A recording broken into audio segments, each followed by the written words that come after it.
Assalamualaikum warahmatullahi wabarakatuh. Selamat siang teman-teman semuanya. Salam sejahtera untuk kita semua. Eh, Apa kabarnya hari ini? Mungkin masih dihitung suasana lebaran ya. Jadi di awal pertemuan ini saya perkenalkan diri, nama saya Bu Ika Apriliani, selaku koordinator mata kuliah keperawatan keluarga atau di D3, mengucapkan taqabbalallahu minna wa minkum. Mohon maaf lahir batin. Semoga eh, apa yang sudah kita lewati, mungkin ada interaksi yang kurang berkenan di hati teman-teman mahasiswa semuanya. Saya mohon maaf. Dan bertemu lagi di keperawatan keluarga di semester baru, ya, semester ganjil 2020-2021, untuk pertemuan awal sebagai awal dari mata kuliah keperawatan jiwa. Nantinya saya akan mengenalkan tentang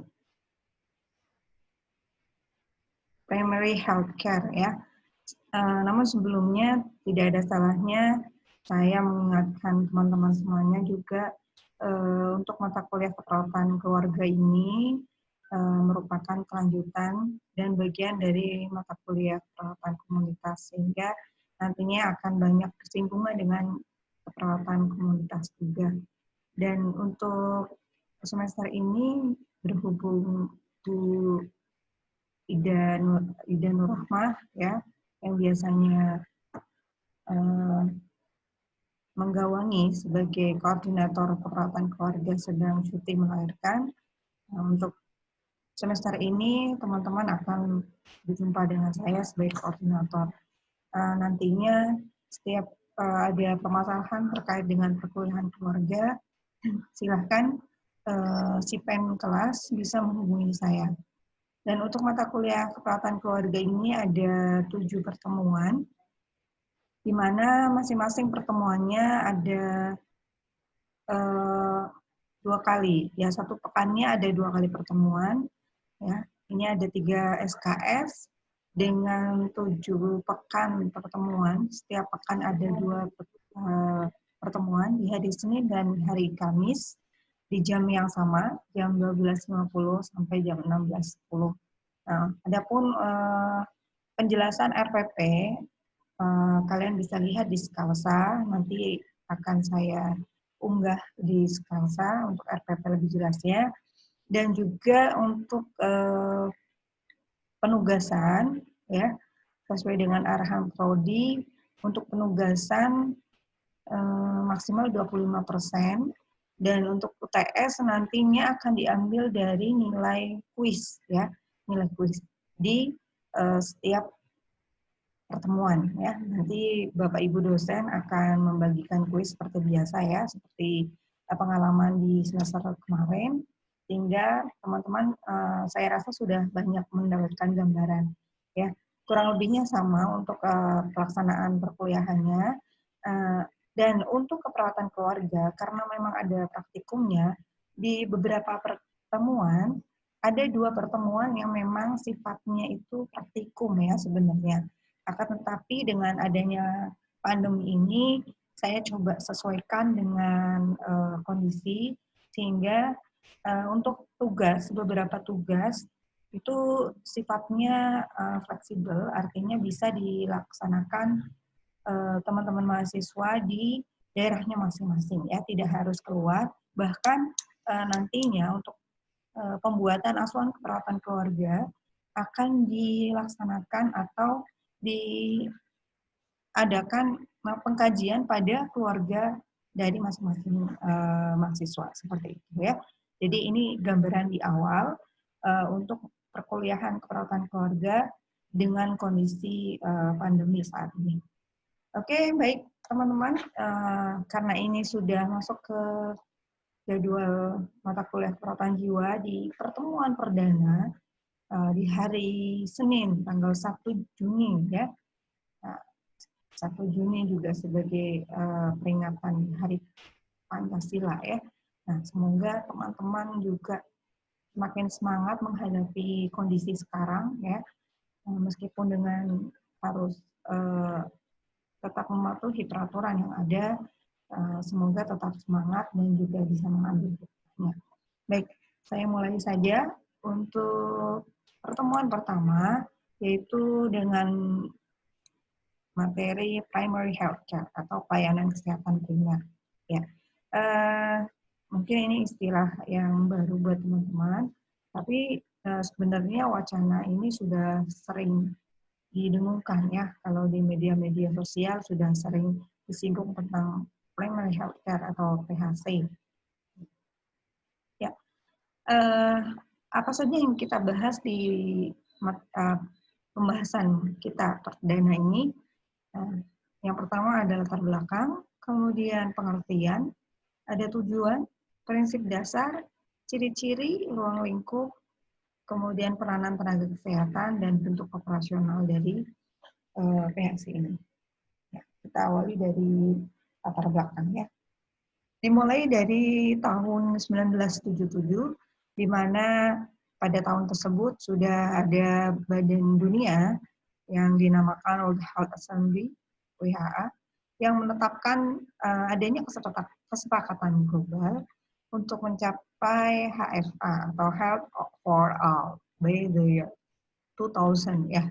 Sekarang udah berapa? Udah 20 tahun lewat ya dari pencanangan Health for All ini. Apakah pelaksanaannya memang sudah sesuai dengan simbolnya, sudah sesuai dengan tujuannya? Ya, bisa kita cermati, kita analisis bersama ya, bagaimana perkembangan kesehatan di dunia global sampai saat ini. Apalagi di tengah wabah seperti ini ya, kita membuktikan bahwa ya teori boleh saja, harapan memang harus selalu ada, tetapi ada kondisi-kondisi di luar kemampuan manusia ya, di mana kita semua sekarang menghadapi kondisi yang katanya itu 100 tahun sekali gitu ya, 100 tahun sekali ada wabah. Nah, dengan adanya materi ini kita bisa flashback ya, bahwa sebenarnya harapan dunia ya pada dasarnya itu ya sama gitu ya, kita pengen mencapai kesehatan untuk semua, walaupun ketika dicanangkan tahun 77 ini ya, sampai kemudian di tahun 2000 mungkin belum tercapai, bahkan sampai tahun 2020 sekarang ini ya. Apa sih yang diharapkan dari World Health Assembly ini? Yaitu tercapainya derajat kesehatan yang optimal yang memungkinkan setiap orang hidup produktif secara sosial dan ekonomi. Ya, meskipun di tahun 1977 ini untuk yang dinamakan derajat kesehatan yang optimal itu skupnya masih sangat sempit ya, karena hanya dinilai dari hidup produktif secara sosial dan ekonomi, belum dari sisi yang lain. Nah, ini bisa kita garis bawahi untuk kemudian kita renungkan bersama ya. Berikutnya ada perkembangan di tahun 1978, di mana di dunia ini diadakan konferensi Alma-Ata yang terkenal dengan deklarasi Alma-Ata dan menetapkan adanya istilah baru ya, yaitu primary health care atau pendekatan strategi global untuk mencapai Health for All tahun 2000 ya. Jadi pencanangannya masih sama. Ya, kita bisa lihat flashback ke belakang bagaimana Badan Dunia itu juga sudah mencanangkan ya kesepakatan untuk kesehatan bagi semua. Nah, bagaimana wujud HFA di tahun 2000 ini, tersebut kemudian dihubungkan dengan tahun ini ya, nanti di akhir presentasi nanti kita akan lihat. Diperlukan perubahan orientasi ya, karena yang harus dipahami oleh teman-teman semua, adanya perubahan ini pastinya juga dilatar belakangi oleh pandangan para ahli kesehatan, tentunya bagaimana memandang kesehatan itu dari berbagai sudut ya. Karena dulu sebelum ada Health for All ini masih berfokus pada pengobatan ya. belum berfokus pada promotif dan preventif atau pencegahan dan promosi kesehatan ya. Ya, karena dulu lebih ke arah kuratif atau pengobatan. Kemudian dulu mungkin orang sehat itu hanya ada di kota gitu ya. Sementara di desa itu masih banyak sekali masalah ya. Dari masalah gizi buruk, diare, wabah, sampai kondisi-kondisi memang tidak bisa ditangani ya. Nah, kalau dulu kesehatan itu hanya bagi orang kota gitu ya, karena yang terkenal eh, banyak uangnya, kemudian dekat dengan sarana prasarana kesehatan. Nah, dengan adanya HSA ini, paradigmanya bergeser, mulai dari kesehatan dari perkotaan hingga ke pedesaan. Kemudian pandangan yang ketiga, perubahan orientasi yang ketiga adalah kesehatan dianggap menjadi milik orang-orang yang mampu, gitu, orang-orang yang kaya tadi ya, ke golongan berpenghasilan rendah ya. Artinya semua orang itu berhak sehat, tidak hanya orang yang punya uang, tapi juga orang yang tidak punya uang ya. Nah, ini sudah banyak buktinya ya. Saya rasa teman-teman juga sudah tahu bagaimana negara kita juga ikut serta untuk memikirkan nasib masyarakatnya dengan mengeluarkan kebijakan berupa BPJS ya. Nah, dan biaya asuransi kesehatan lainnya yang bisa memungkinkan setiap penduduk Indonesia untuk mendapatkan pelayanan kesehatan secara cuma. Kemudian dari kampanye massal ke upaya kesehatan terpadu. Nah, kalau dulu itu untuk menyiarkan sebuah peraturan itu mungkin harus dengan keliling kampung ya, atau keliling kota dengan alat bantu komunikasi gitu ya yang dikeraskan. Akan tetapi sekarang sudah rasanya udah nggak ada ya. Mungkin kalau dulu ada kentongan dan sebagainya untuk mengumpulkan warga. Tapi sekarang ya sudah teman-teman sudah sangat merasakannya ya. Bagaimana perubahan zaman itu merubah segalanya. Tatanan kehidupan juga berubah ya. Mulai dari yang tradisional ke berbasis IT ya. Jadi sekarang pun nggak usah kemana-mana, cukup di rumah saja, tapi teman-teman sudah bisa mengakses bagaimana sih untuk menghindari COVID-19, bagaimana sih untuk menjaga kesehatan yang tetap bisa melindungi kita dari serangan virus dan sebagainya. Cukup di tangan kita saja melalui gadget dan sebagainya ya.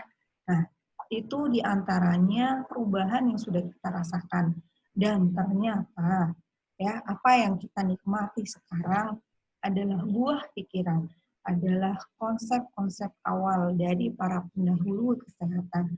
Bagaimana mereka berpikir ke depan, menciptakan inovasi, menciptakan perubahan, ya, menciptakan harapan-harapan agar kehidupan manusia itu menjadi lebih baik dari hari ke hari. Ya, nah ini diawali dari gerakan tadi Health for All di kurun waktu 1977. Nah, sekarang kita masuk ke pengertian PHC. Primary Health Care adalah pelayanan kesehatan pokok yang berdasarkan kepada metode, teknologi praktis, ilmiah, dan sosial yang dapat diterima oleh umum, yaitu masyarakat, keluarga, dan individu, melalui peran serta mereka sepenuhnya, serta dengan biaya yang terjangkau. Ya. Dari pengertian yang cukup singkat ini, kita bisa mengembangkan pola berpikir kita bagaimana pelayanan kesehatan pokok, ya, mulai dari pemeriksaan kesehatan sampai kemudian seorang ketika sakit mendapatkan pelayanan, kemudian dia pulang, ya, merupakan pelayanan kesehatan pokok yang berdasarkan pada metode praktis, ya, ilmiah, ya, berdasarkan penelitian, hasil-hasil penelitian yang nantinya juga dari manusia untuk manusia kembali, ya. Nah, oleh karenanya dibutuhkan metode, ya, metode penelitian. Nah, ini berbasis ilmiah itu berarti berbasis penelitian, ya, tidak sembarangan gitu ya, mencanangkan pada virus anti corona. Nah, apakah sudah berbasis ilmiah ya produk-produk yang bermunculan sampai saat ini gitu ya, mengklaim dirinya bisa menyembuhkan, bisa menjadi penawar virus corona. Nah, apakah itu sudah berlandaskan teori ilmiah, berdasarkan evidence base dan sebagainya? Nah, ini perlu digarisbawahi karena untuk pelayanan kesehatan pokok ini tidak main-main ya. Artinya semuanya itu memang bisa dibuktikan dengan ilmiah.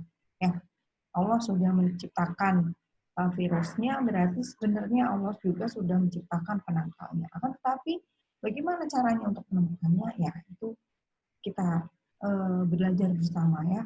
Mungkin tidak melalui kita, tapi melalui ahli-ahli yang lain ya. Nah, itu menandakan bahwa primary healthcare memang menjadi sorotan ya di dunia saat ini. Kemudian dari sisi sosial ya, bagaimana pelayanan kesehatan pokok itu bisa diterima oleh semua kalangan ya. Tadi bukan hanya orang-orang kota saja, tapi orang-orang desa. Bukan hanya personal saja, tapi juga seluruhnya. Baik masyarakat, keluarga, kelompok masyarakat, bahkan individu itu sendiri. Melalui siapa? Melalui peran serta kita sebelumnya. Jadi kitalah yang mengusahakan. Kalau kita mau wabah ini segera berlalu, ya otomatis kita juga harus menyesuaikan diri dengan perkembangan virus ini, karena virus ini kan sebenarnya tidak bisa dibasmi ya. Dia seperti halnya virus influenza ya, akan ada, akan tetapi kita sebagai manusia lah yang akan bertugas atau berkewajiban beradaptasi dengan si virus corona ini ya. Oke. Lanjut kepada tujuan PHC. Tujuan umumnya adalah diketahuinya kebutuhan masyarakat terhadap pelayanan kesehatan yang memuaskan. Ya. Nah, ini perlu pengkajian lebih dalam ya, karena indikator memuaskan itu sangat subjektif ya. Bisa jadi bagi saya namanya pelayanan kesehatan yang memuaskan itu ya yang cepat, yang tidak bertele-tele, yang murah mungkin gitu ya, tapi kualitas bagus ya. Bagaimana dengan orang lain? Nah, ini perlu pengkajian, ini perlu penelitian juga untuk menstandarkan apa yang dimaksud dengan pelayanan kesehatan yang memuaskan. Nah, ini tujuan umum dari PHC. Berikutnya tujuan khusus. Ya, yang pertama adalah pelayanan kesehatan yang menjangkau seluruh penduduk. Ya, jadi tidak terkecuali. Yang tadi ya, tidak ada statement lagi bahwa orang yang sehat itu orang kota aja. Nah, bisa ya. Ini tidak sesuai dengan tujuan. Kemudian tujuan yang kedua adalah pelayanan kesehatan yang dapat diterima oleh seluruh penduduk, ya, seluruh, menjangkau, kemudian diterima. Jadi tidak hanya menjangkau saja, tapi juga harus bisa diterima. Artinya mereka memang bisa menjangkau puskesmas, akan tetapi kalau nggak punya uang, nah bagaimana? Nah misalnya seperti itu. Kalau nggak punya BPJS, bagaimana? Nah, apakah pelayanannya itu bisa diterima atau tidak? Nah, ini ya yang harus digarisbawahi.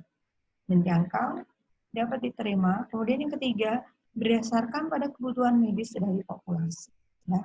Jadi nantinya tidak mubazir ya, pemberian bantuan, misalnya vaksin apa dan sebagainya. Ternyata seperti pernah saya temukan, jadi ada kebijakan pemerintah waktu itu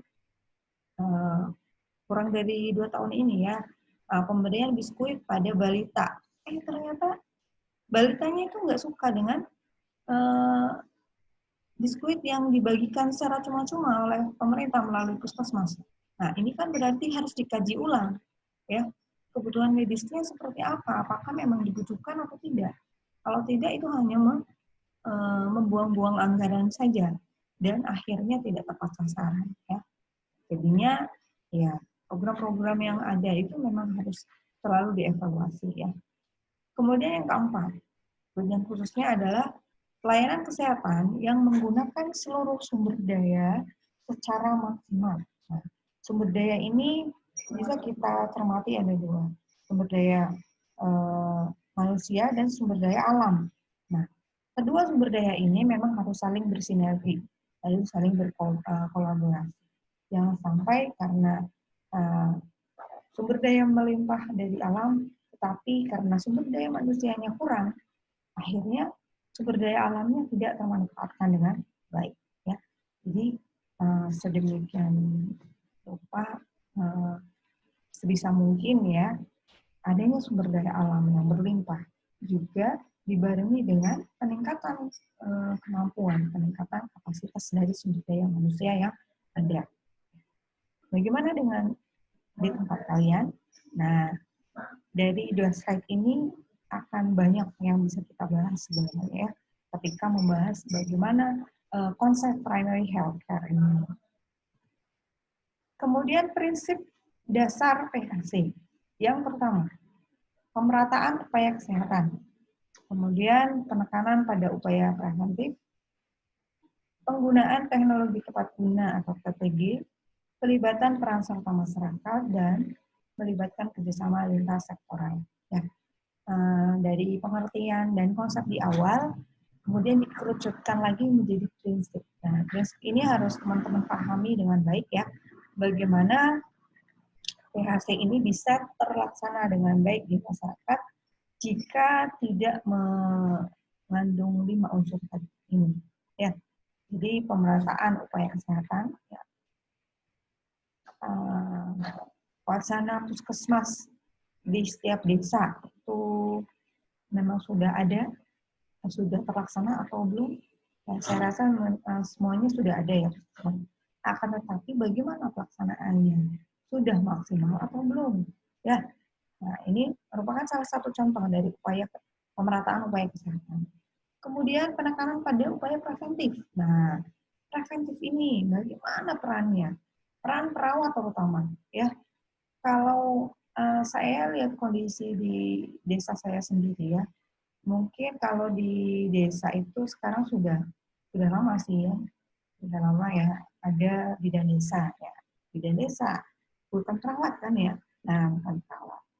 Nah, sementara tugas preventif itu sebenarnya sudah banyak sekali dituangkan di konsep-konsep keperawatan, sehingga ini menjadi sesuatu yang harus kita renungkan, harus kita introspeksi introspeksi ya kalau bisa, karena memang tugas preventif ini banyak sekali ditugaskan pada perawat, akan tetapi kondisi realnya di puskesmas sendiri tenaga perawat masih sangat terbatas. Ya. Kemudian dari sisi pendidikan juga masih banyak yang di tataran fungsional seperti teman-teman yang nantinya lulus D3 seperti itu.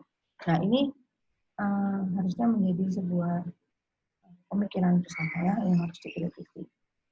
Jadi upaya preventif ini sebenarnya tidak hanya tugas perawat, tapi semuanya ya. Akan tetapi sebagai ujung tombak dari tenaga kesehatan, perawat menjadi ujung tombak untuk pelaksanaan upaya preventif ini. Kemudian teknologi tepat guna tadi ya, sudah saya singgung di awal bagaimana sumber daya alam yang ada, akan tetapi jika tidak digunakan dengan teknologi tepat guna, itu juga akan mubazir. Kemudian peran serta masyarakat. Nah ini juga sangat dibutuhkan ya, karena tidak mungkin perawat, kemudian tenaga kesehatan yang lain itu bisa bergerak sendiri tanpa adanya peran serta masyarakat. Nah untuk fenomena ini saya rasa sudah sangat baik ya, apalagi dengan kultur masyarakat Indonesia yang senang bergotong royong, senang kumpul-kumpul ya. Toko Sewiro ya, kalau di desa itu masih banyak kita jumpai kader-kader yang rela ya, mereka itu sangat loyal dengan program-program kesehatan. Bahkan ketika mereka tidak dibayar pun mereka tetap mau bergerak. Itu istimewanya kita. Itu sejalan dengan prinsip PHC ya. Kemudian melibatkan kerjasama lintas sektoral. Nah ini juga sangat penting karena seperti tadi ya, perawat, kemudian masyarakat, ya, kemudian tenaga kesehatan, kemudian biro pemerintahan, itu tidak bisa bekerja sendiri, manakala tidak ada kerjasama lintas sektoral. Selanjutnya, ciri-ciri dari PHC. Pelayanan yang utama dan akrab dengan masyarakat, menyeluruh, terorganisasi, berkesinambungan, progresif, berorientasi kepada keluarga. Nah, ini sudah mulai mengerucut ya. Kalau ini tadi sudah banyak kita singgung di awal, bagaimana pelayanan utama itu dirasakan, dapat diterima oleh seluruhnya, terorganisasi karena ada kerjasama lintas sektoral, lintas bidang, kemudian berkesinambungan, tidak hanya satu program saja, tapi juga ada program yang lain, misalnya progresif, ya, ada kemajuan. Nah, terakhir adalah berorientasi pada keluarga. Kenapa keluarga menjadi orientasi dari primary health care ini?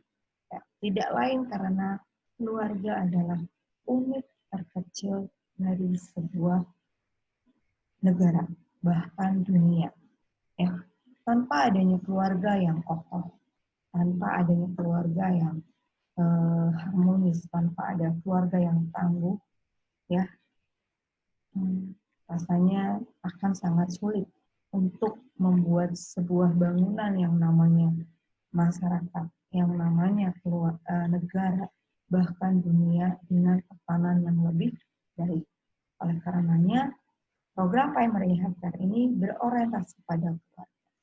Satu keluarga terselamatkan, dia akan menjadi pioner untuk kesejahteraan, untuk kesehatan dari keluarga-keluarga yang lainnya. Selanjutnya, ruang lingkup atau elemen-elemen PHC. Yang pertama adalah pendidikan tentang masalah kesehatan. Ini bisa masuk ke ranah preventif promotif ya, karena memberikan pendidikan kesehatan atau PENKES itu menjadi awal, ya, pintu awal untuk merubah persepsi. Ketika persepsi dan pengetahuan dari masyarakat berubah, ya, mulai dari misalnya dari perilaku yang tidak baik, ya, tidak menjaga kesehatan, kemudian dengan adanya pendidikan kesehatan diharapkan pengetahuan mereka bertambah, nantinya akan mempengaruhi terhadap perubahan perilaku, ya, meskipun dibutuhkan waktu yang cukup lama, akan tetapi pendidikan itu menjadi pintu masuk untuk perubahan perilaku kesehatan, ya. Jadi jangan remehkan pendidikan. Tanpa pendidikan tidak ada perubahan. Meskipun pendidikan itu bukan segala-galanya, ya. Akan tetapi kalau ingin merubah sesuatu, mulailah dari pendidikan, mulailah dari belajar. Kemudian yang kedua, ruang lingkup yang kedua adalah penyediaan makanan dan kebaikan gizi, ya. Nah, ini dikhususkan pada kelompok masyarakat terutama yang rentan terhadap gizi buruk, ya, misalnya balita, lansia, ibu hamil, ya, kemudian orang-orang yang beresiko, ya. Selanjutnya yang ketiga, penyediaan air bersih dan sanitasi dasar. Ini juga menjadi salah satu bagian pokok yang harus diperhatikan, karena tanpa air bersih, ya, bisa jadi banyak sekali masalah-masalah kesehatan. Apa yang kita minum, apa yang kita makan, semuanya berasal dari air yang bersih, ya. Jadi kalau airnya kotor, bagaimana kita mendapatkan tubuh yang sehat? Nah, dimulai dari sanitasi dasar, MCK dan sebagainya. Ya, kalau dulu orang itu nggak punya WC gitu ya, jadi kalau mau BAB itu harus ke sungai, atau yang punya kolam itu bisa di kolam. Nah, itu sudah nggak ada ya sekarang ya, itu sudah ada peraturan sendiri ya, sehingga sanitasi ini menjadi bidang garap juga di PHC. Kemudian peningkatan KIA dan KB. Nah, KIA dan KB ini juga sangat penting. Bagaimana menekan pertumbuhan penduduk. Ya, kalau Indonesia sendiri sudah berhasil ya. Terbukti apa? Terbukti sekarang ya, di masa kurun waktu era tahun 2020 sampai 2030, prediksinya kan kita menghadapi bonus demografi, ya, di mana usia produktif itu lebih banyak dibanding usia lansia dan anak-anak. Karena ini merupakan salah satu bukti keberhasilan KB ini. Kemudian imunisasi, ya, imunisasi juga sangat penting untuk mencegah berbagai macam penyakit akibat bakteri atau virus, ya, yang sudah diteliti sebelumnya. Pencegahan dan pengendalian penyakit, ya, kemudian pengobatan dan penyediaan obat esensial, ya. Nah, ini tentunya tidak bisa kita sebagai perawat kerja sendiri, ya, harus membutuhkan kerja lintas bidang, lintas sektoral yang ada di masyarakat. Selanjutnya peranan tenaga kesehatan dalam PPHC.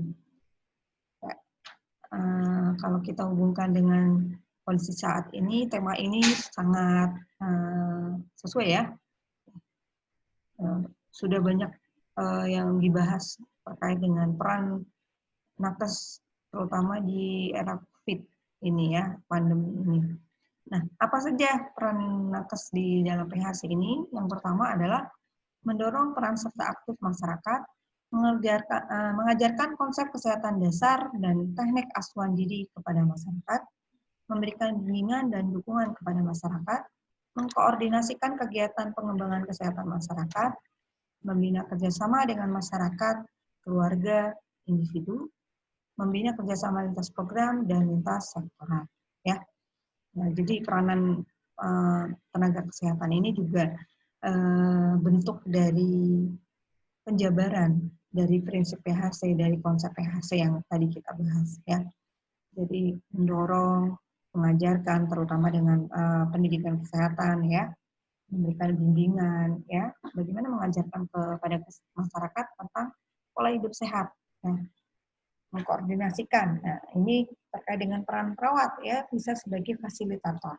Misalnya kita tinggal di suatu daerah, ternyata kita dapati di daerah tersebut dari sistem sanitasinya kurang sehat. Nah, sebagai seorang perawat, kita bisa melaksanakan tugas kita, ya, sebagai anggota masyarakat, juga sebagai perawat, ya, tenaga kesehatan, bagaimana mengkoordinasikan masalah ini agar ditangani oleh yang berwenang dengan cepat, ya. Sehingga di sini kita bisa melihat bagaimana peran kita sebagai seorang tenaga kesehatan. Bentuk operasional PHC. Yang pertama melalui program, kemudian program Gerakan Hidup Bersih dan Sehat, PHBS, ya. Program pengembangan desa siaga, program Gerakan Masyarakat Hidup Sehat atau GERMAS, ya. Ini program-program yang saya rasa teman-teman, apalagi kalau teman-teman yang ada di daerah yang berasal dari desa, saya rasa sudah tidak asing, ya, dengan istilah-istilah ini, ya. Ada PKMD, ada PHBS, ada desa siaga, ada GERMAS. Nah, ujung tombak dari adanya pelayanan ini adalah sektor kesehatan dalam penyelenggaraan PHC, yaitu puskesmas.